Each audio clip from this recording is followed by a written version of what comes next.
शांती. आज आहे 6/4/2024ची मुरली. महावाक्य आहे, गोड मुलांनो, श्रीमतानुसार चांगली सेवा करणाऱ्यांनाच राजाईचे बक्षीस मिळते.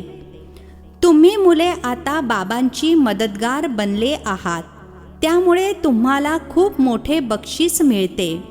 प्रश्न आहे, बाबांचा ज्ञान डान्स कोणत्या मुलांसमोर खूप चांगला होतो?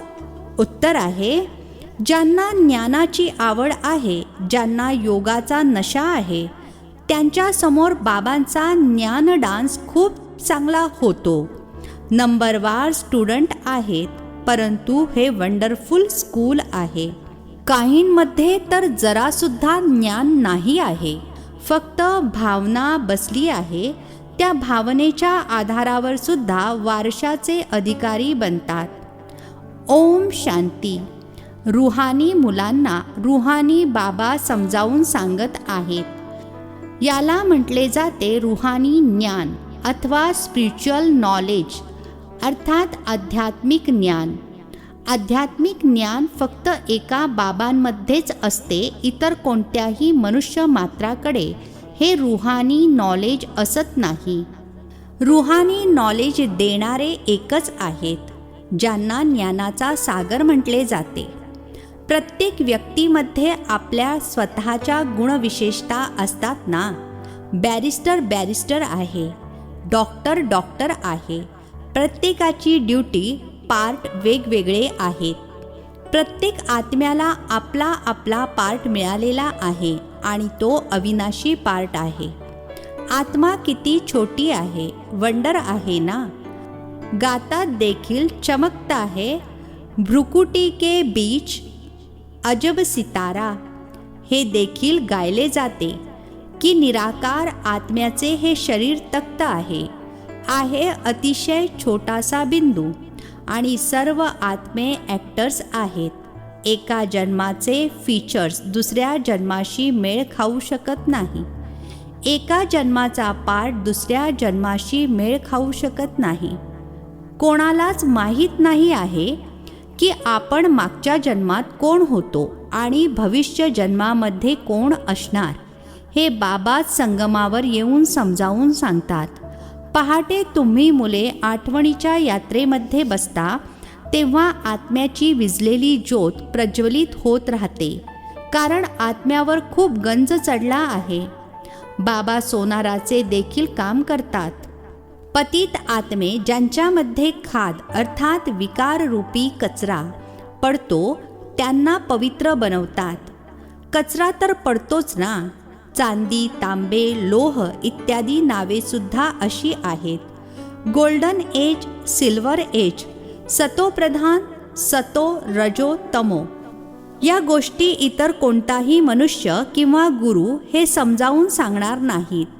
एक सद्गुरूच समजावून सांगतील. सद्गुरूचे अकाल तख्त म्हणतात ना. त्या सद्गुरूला देखील तख्त पाहिजे ना.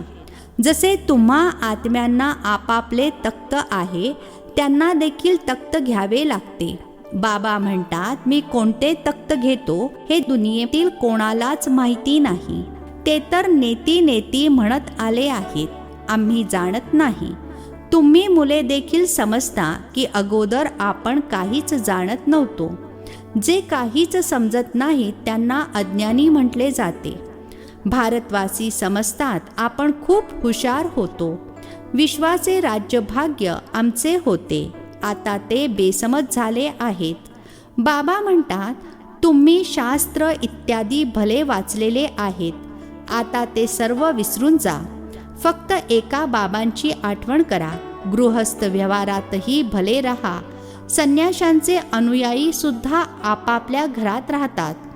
काही जे सच्चे अनुयायी असतात ते त्यांच्या सोबत राहतात. बाकी कोणी कुठे राहतात. ही गोष्ट बाबा बसून समजावून सांगतात. याला म्हटले जाते ज्ञानाचा डान्स. योग तर आहे शांतीवाला. ज्ञानाचा होतो डान्स. योगामध्ये एकदम शांत राहायचे असते. डेड सायलेन्स अर्थात नीरव शांतता म्हणतात ना. 3 मिनिटे डेड सायलेन्स, परंतु त्याचा देखील अर्थ कुणाला माहिती नाही. संन्यासी शांतीसाठी जंगलात जातात, परंतु तिथे थोडीच शांती मिळू शकणार. एक कहाणी देखील आहे, रानी का हार गले में. हे उदाहरण आहे शांतीकरिता. बाबा यावेळी ज्या गोष्टी समजावून सांगतात ते दृष्टांत रूपाने मग भक्ती मार्गामध्ये चालत येतात. बाबा यावेळी जुन्या दुनियेला बदलून नवीन बनवतात, तमोप्रधानापासून सतोप्रधान बनवतात. हे तर तुम्ही समजू शकता. बाकी ही दुनियाच तमोप्रधान पतित आहे, कारण सर्व विकारातून जन्म घेतात. देवता काही विकारातून जन्म घेत नाहीत. त्याला म्हटले जाते संपूर्ण निर्विकारी दुनिया. वाइसलेस वर्ल्ड असे म्हणतात देखील, परंतु त्याचा अर्थ समजत नाहीत. तुम्ही पूज्यपासून पुजारी बनले आहात. बाबांसाठी कधी असे म्हटले जात नाही. बाबा कधी पुजारी बनत नाहीत. मनुष्य तर कणाकणामध्ये परमात्मा आहे असे म्हणतात. म्हणून बाबा म्हणतात, भारतामध्ये जेव्हा जेव्हा धर्मग्लानी होते ती लोक तर फक्त असाच श्लोक वाचतात, अर्थ मात्र काहीच जाणत नाहीत. ते समजतात फक्त शरीरच पतित बनते, आत्मा बनत नाही. बाबा म्हणतात, पहिली आत्मा पतित बनली आहे तेव्हाच शरीरसुद्धा पतित बनले आहे. सोन्यामध्येच भेसळ होते तेव्हा मग दागिना देखील तसाच बनतो. परंतु हे सर्व आहे भक्ती मार्गामध्ये. बाबा समजावून सांगत आहेत, प्रत्येकामध्ये आत्मा विराजमान आहे. म्हटले देखील जाते जीव आत्मा. जीव परमात्मा म्हटले जात नाही. महान आत्मा म्हटले जाते, महान परमात्मा म्हटले जात नाही. आत्माच भिन्न भिन्न शरीर घेऊन पार्ट बजावते. तर योग आहे एकदम सायलेन्स. हा मग आहे ज्ञान डान्स. बाबांचा ज्ञान डान्स देखील त्यांच्या समोर होईल ज्यांना आवड असेल. बाबा जाणतात की कोणामध्ये किती ज्ञान आहे, किती त्यांच्यामध्ये योगाचा देखील नशा आहे. टीचर तर जाणत असतील ना. बाबा देखील जाणतात की कोण कोण चांगली गुणी मुले आहेत. सर्वत्र चांगल्या चांगल्या मुलांनाच बोलावले जाते. मुलांमध्ये सुद्धा नंबरवार आहेत. प्रजा देखील नंबरवार पुरुषार्थानुसार बनते. हे स्कूल अथवा पाठशाळा आहे ना. पाठशाळेमध्ये नेहमी क्रमवारीने बसतात. समजू शकते अमका हुशार आहे, हा मध्यम आहे. इथे तर हा बेहदचा क्लास आहे. इथे कोणाला नंबरवार बसवू शकत नाही. बाबा जाणतात आपल्या समोर हे जे बसले आहेत त्यांच्यामध्ये अजिबात ज्ञान नाही आहे. हे स्कूल अथवा पाठशाळा आहे ना. पाठशाळेमध्ये नेहमी क्रमवारीने बसतात. समजू शकते अमका हुशार आहे, हा मध्यम आहे. इथे तर हा बेहदचा क्लास आहे. इथे कोणाला नंबरवार बसवू शकत नाही. बाबा जाणतात आपल्या समोर हे जे बसले आहेत त्यांच्यामध्ये अजिबात ज्ञान नाही आहे, केवळ भावना आहे. बाकी ना काही ज्ञान आहे ना आठवण आहे. एवढा निश्चय मात्र आहे की हे बाबा आहेत. यांच्याकडून आपल्याला वारसा घ्यायचा आहे. वारसा तर सर्वांना मिळणार आहे, परंतु राजाईमध्ये तर नंबरवार पदे आहेत. जे खूप चांगली सेवा करतात त्यांना खूप चांगले प्राइज मिळते. इथे अर्थात या दुनियेमध्ये सर्वांना बक्षीस देत असतात. जे सल्ला देतात, डोकेफोड करतात त्यांना बक्षीस मिळते. आता तुम्ही जाणता की विश्वामध्ये खरी शांती कशी होणार. बाबांनी सांगितले आहे की त्यांना विचारा तर खरे की विश्वामध्ये शांती कधी होती. कधी ऐकली किंवा पाहिली आहे का? कोणत्या प्रकारची शांती मागता? कधी होती? तुम्ही प्रश्न विचारू शकता, कारण तुम्ही जाणता जो प्रश्न विचारेल आणि स्वतःच जाणत नसेल तर त्याला काय म्हणणार. तुम्ही वृत्तपत्रांद्वारे विचारू शकता की कोणत्या प्रकारची शांती मागत आहात. शांतीधाम तर आहे जिथे आपण सर्व आत्मे राहतो. बाबा म्हणतात एक म्हणजे शांतीधामची आठवण करा आणि दुसरे सुखधामची आठवण करा. सृष्टीच्या चक्राचे पूर्ण ज्ञान नसल्याने किती अफवा इत्यादी पसरवल्या आहेत. तुम्ही मुले जाणता की आपण डबल सिरताज अर्थात डबल मुकुटधारी बनतो. आपण देवता होतो, आता पुन्हा मनुष्य बनलो आहोत. देवतांना देवता म्हटले जाते, मनुष्य नाही, कारण ते दैवी गुणवाले आहेत. ज्यांच्यामध्ये अवगुण आहेत ते म्हणतात मुझे निर्गुण हारे में कोई गुण नाही. शास्त्रांमध्ये ज्या गोष्टी ऐकल्या आहेत त्या फक्त गात राहतात. अच्युतम केशवम जसे पोपटाला शिकवले जाते. म्हणतात बाबा येऊन आम्हा सर्वांना पावन बनवा. ब्रह्मलोकला खरे तर दुनिया म्हणता येणार नाही. तिथे तुम्ही आत्मे राहता. वास्तविक पार्ट बजावण्याची दुनिया ही आहे, ते आहे शांतीधाम. बाबा समजावून सांगत आहेत की मी बसून तुम्हा मुलांना माझा परिचय देतो. मी येतोच त्यांच्या तनामध्ये जे आपल्या जन्मांना जाणत नाहीत. ते अर्थात ब्रह्मा बाबा देखील आत्ताच ऐकतात. मी यांच्यामध्ये प्रवेश करतो. जुनी पतित दुनिया रावणाची दुनिया आहे. जो पहिल्या नंबरचा पवित्र होता तोच पुन्हा लास्ट नंबरचा पतित बनला आहे. त्यांनाच माझा रथ बनवतो. फर्स्ट तोच लास्टला आला आहे. पुन्हा फर्स्ट मध्ये जायचे आहे. चित्रामध्ये सुद्धा समजावून सांगितले आहे. ब्रह्माद्वारा मी आदी सनातन देवी देवता धर्माची स्थापना करतो. असे तर म्हणत नाहीत की मी देवी देवता धर्मामध्ये येतो. ज्या शरीरामध्ये येऊन बसतात तेच मग जाऊन नारायण बनतात. विष्णू काही वेगळा नाहीये. लक्ष्मी नारायण अथवा राधे कृष्णाची जोडी म्हणा. विष्णू कोण आहे हे देखील कोणीही जाणत नाहीत. बाबा म्हणतात मी तुम्हाला वेद शास्त्र सर्व चित्रे इत्यादींचे रहस्य समजावून सांगतो. मी ज्यांच्यामध्ये प्रवेश करतो ते पुन्हा हे अर्थात नारायण बनतात. प्रवृत्ती मार्ग आहे ना, हे ब्रह्मा सरस्वती पुन्हा ते अर्थात लक्ष्मी नारायण बनतात. यांच्यामध्ये अर्थात ब्रह्मामध्ये प्रवेश करून ब्राह्मणांना ज्ञान देतो. तर हे ब्रह्मा सुद्धा ऐकतात. सर्वात पहिले ते ऐकतात. ही आहे मोठी नदी ब्रह्मपुत्रा. मेळा देखील सागर आणि ब्रह्मपुत्रा नदीकाठी लागतो. मोठा मेळावा भरतो जिथे सागर आणि नदीचा संगम होतो. मी यांच्यामध्ये प्रवेश करतो. हे अर्थात ब्रह्मा मग ते अर्थात नारायण बनतात.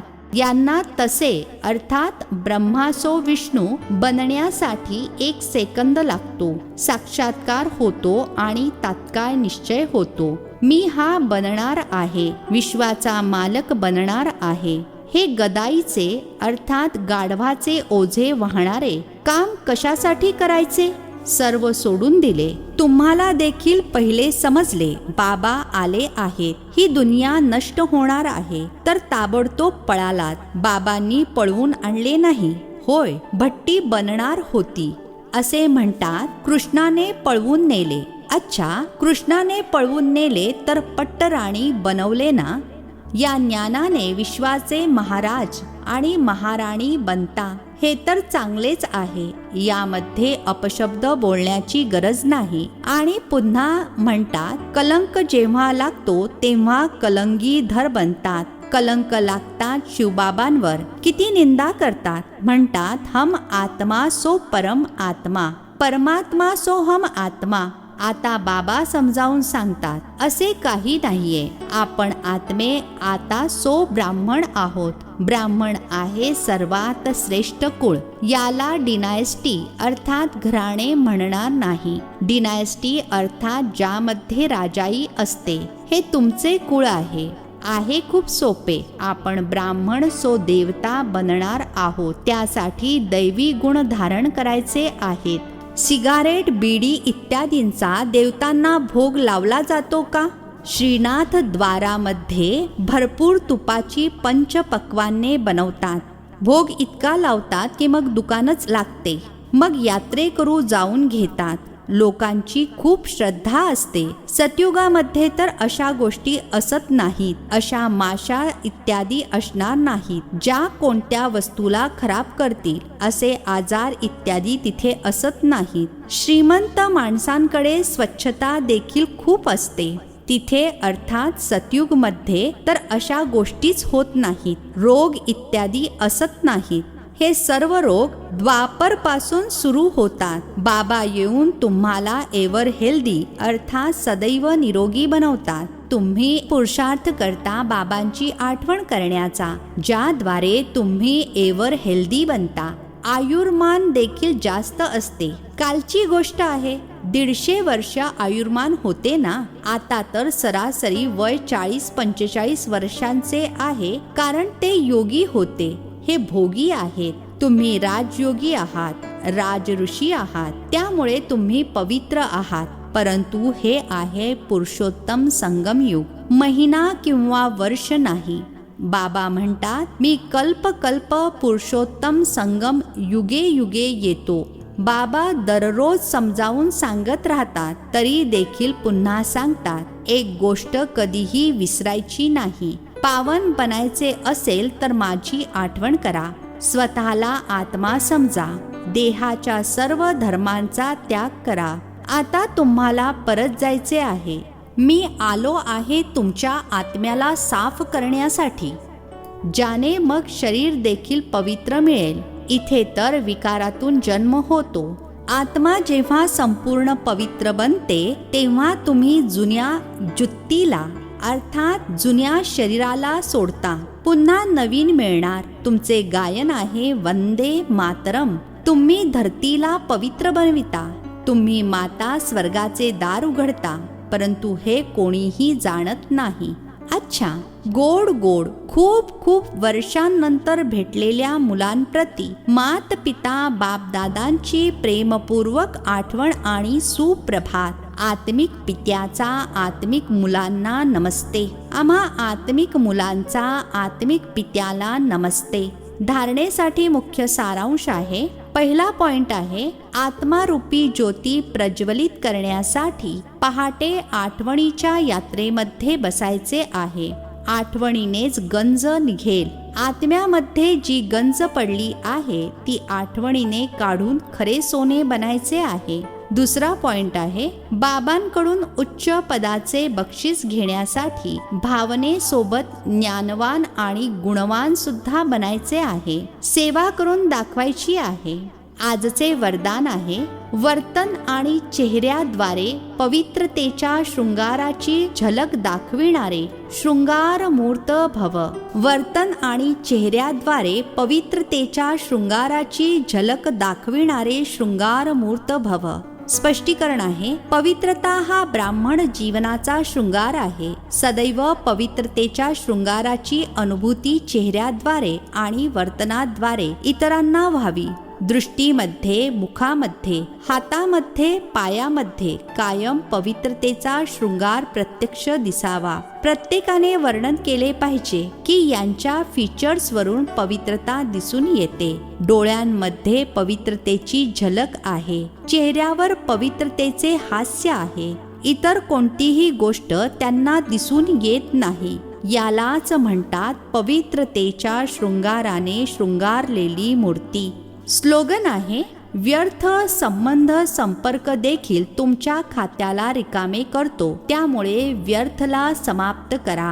व्यर्थ संबंध संपर्क देखील तुमच्या खात्याला रिकामे करतो, त्यामुळे व्यर्थला समाप्त करा. अच्छा, ओम शांती. नवनवीन मराठी व्हिडिओज प्राप्त करण्यासाठी सबस्क्राईब करा मराठी गॉड रिपोर्ट चॅनलला.